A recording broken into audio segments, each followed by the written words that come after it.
So, I'm an expat and I live in Serbia. I forgot all about the dead drop man until a few nights ago. Last winter, my boyfriend broke up with me and I was in a bad state. I'm a loner and I prefer to be alone when I'm in pain. While recovering from his betrayal, I took up a new hobby: people watching. I live on the second floor, first floor for the other Americans out there, and my balcony overlooks a courtyard with a tree, a basketball court, and an old, disused bomb shelter. For some reason, the bomb shelter windows are always open, even though the entrance is always chained and locked shut. I'm a night owl, so that winter, I watched local dudes come to the courtyard basketball court and drink, smoke, and chill out. I started to notice that early in the morning, usually around 2 or 3 a.m., a man would come and go to one of the bomb shelter windows and collect an envelope or a package from it. Sometimes the envelope was thin, like it was filled with documents. Sometimes it was thick, like it was filled with something larger like wads of cash or whatever else. One night I was rather drunk. I forgot all about the dead drop man and sat on my balcony in one of the chairs. I had just discovered an old joint in my cupboards while cleaning earlier in the afternoon. I planned to go on the balcony and pack the contents of the joint into a pipe and smoke it. I sat outside, pretty oblivious to the cold at this point, because of my numerous gin and tonics. The lights around the courtyard were dim, but I could still see. I saw the dead drop man come. Too drunk to care at this point, and my vision already spinning. I lit up my pipe. It was like a sharp crack in the night. The dead drop man quickly snapped his head around to look at me.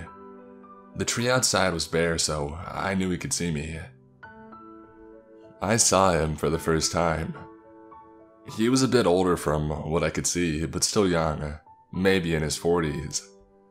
His face wasn't anything spectacular, and I've never been good with faces. However, I remembered his face. He turned around and quickly grabbed the newest envelope from where it was tucked into the window and went on his way. I didn't see him again for a long time. As I said, I had pretty much forgotten about the dead drop man until a few days ago. I don't have AC, so at night, I keep the balcony door open. This is a safe neighborhood in a safe city, so I usually think nothing of it. A few days ago, I learned pretty late that I had an online interview. I took off my clothes except for my panties, and washed my hair under the tap in the bathtub. I used my hairdryer and then sat down with my purse that desperately needed cleaning out. And that's when I heard something hit the metal rail of my balcony. At first, I shrugged it off. The second time, though, I went out to look. Picture me standing in my underwear on the balcony looking for whatever dingus hooligan decided to throw rocks at my apartment, ready to hurl insults in both English and Serbian. Instead, under the dim light, I saw the dead drop man standing near my balcony, as if he was about to do some cheesy movie stunt and play a boombox. Although I've never been good with faces, I recognized him instantly. What followed was one of the weirdest and scariest conversations I'd ever had in my life. Everybody in the neighborhood knows that I'm foreign, and has a good idea of where I live, so it wouldn't be hard to find my balcony or my apartment.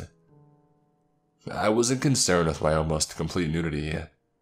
His eyes weren't on my tits. They were staring directly in my eyes. He said in heavily accented English, "What did you see?" There was a tense moment where I thought of what to say. People have often complimented me on my silver tongue, and I felt that I knew how to answer him correctly. "I didn't see anything. I don't even know who you are." We stared at each other for what felt like a minute, but it could have been less. My heart was pounding. Eventually he just said, "Good," and turned around. He walked away. I hope my answer was satisfactory, because I don't want to see the dead drop man again. So, about 2 years ago, a friend of mine had moved into his own apartment. The sofa that was in it was old and worn, so he decided that he would try and find another one in better condition. He asked me to help him look for one as my dad had a van, and we would need to use that to transport the sofa. So we went on Craigslist to have a look at what other people had for sale.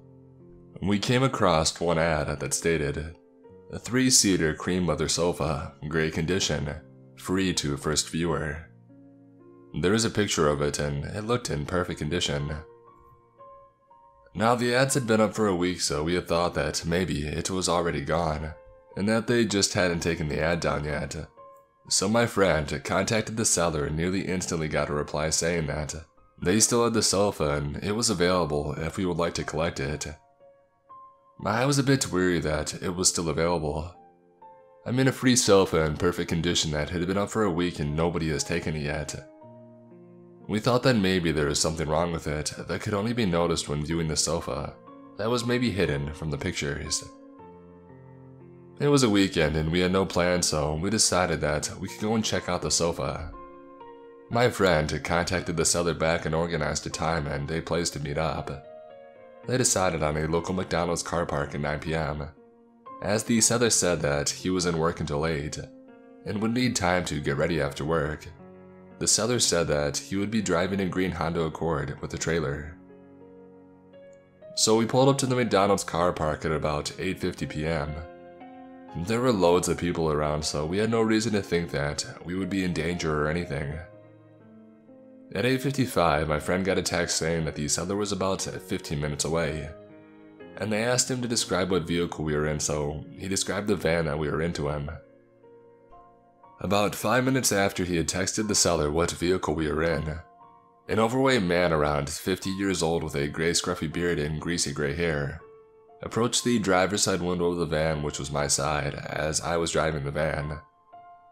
He was wearing a plain white t-shirt with looked like food stains all over it, with black jeans with holes torn in them, and dried mud stains all over them, along with a pair of black steel toe-cap boots also covered in dry mud. He knocked on my window, so I rolled it down a bit. "You boys here for the sofa?" he said in a gravelly voice.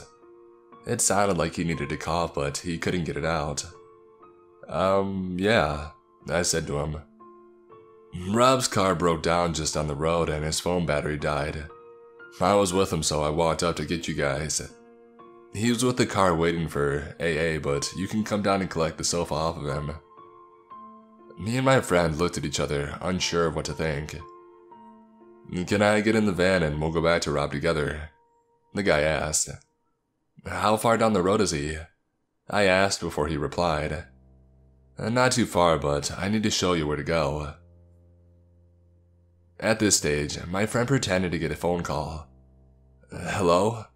Yes, no way, really. We'll be right there, he said before pretending to hang up his phone.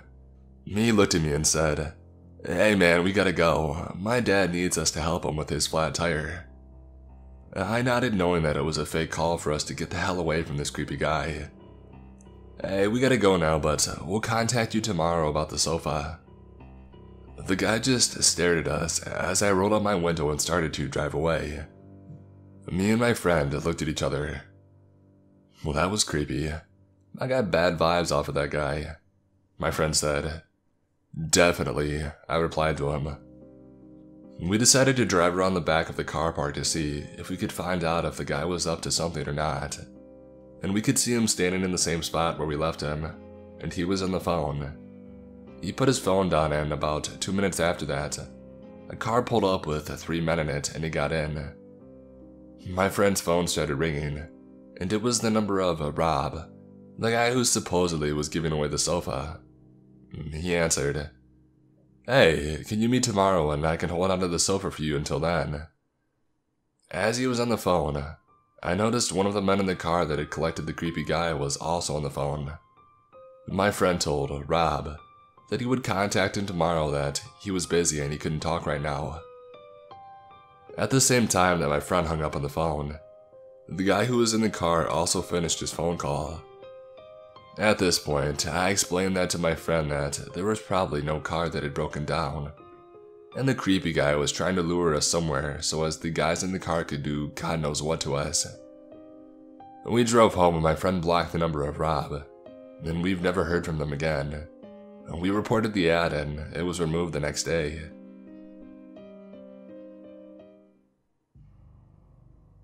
I have a couple memories of being abroad at various times that I didn't think about it at the time that could have gone bad, but didn't turn out that way. I'm currently 25, but when I was newly 16 in 2011, I went to China on a 10-day trip for high school students sponsored by a local Midwestern university. On one occasion, we were in a large market on the basement level of a shopping center in Beijing. I can't remember exactly where. We were supposed to be using the buddy system, and I was buddies with a boy that I had stayed friends with over the years. While looking around the large market, we got separated for a few minutes visiting different stalls, but I just assumed my friend was close by and could see me. I walked into a shop stall by myself to look at some of those tacky souvenir canvas bags that you can find in any major city. I browsed for a couple minutes, not paying attention to the fact that I was the only one in the stall when a small, middle-aged Chinese woman came up to me and grabbed me tightly around the arm.